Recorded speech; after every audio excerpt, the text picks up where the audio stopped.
America, we have come so far.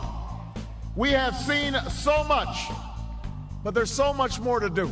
The election of President Obama was met with jubilation across the liberal movement, especially among Hispanic activists and gay rights activists who were eager to be a part of the new administration and saw a president who would be a champion for causes they had been fighting for years. This year, I will work with Congress and our military to finally repeal the law that denies gay Americans the right to serve. We should continue the work of fixing our broken immigration system.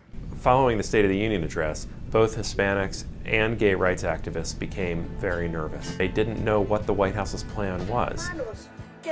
At that point, we began to see both groups starting to agitate.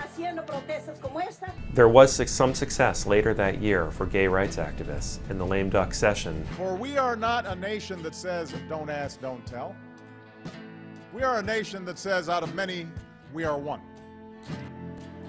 For immigration activists, however, it was a different story. The DREAM Act, the bill that would grant legalization to a lot of illegal immigrants who were brought to the country as children and had become a major cause for the immigrant rights movement, that failed. I am very disappointed Congress wasn't able to pass the DREAM Act so we can stop punishing kids for the actions of their parents.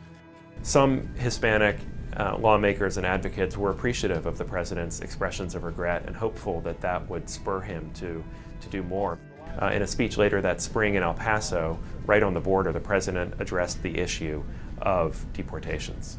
And as long as the current laws are on the books, it's not just hardened felons who are subject to removal.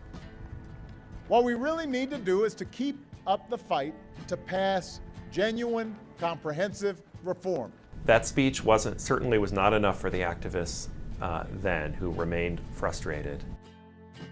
The frustration is affecting the campaign. The president really needs Hispanic voters.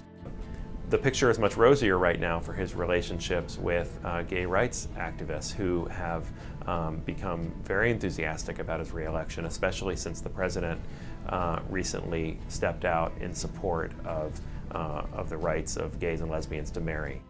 Both are critical constituencies for the president's re-election coalition.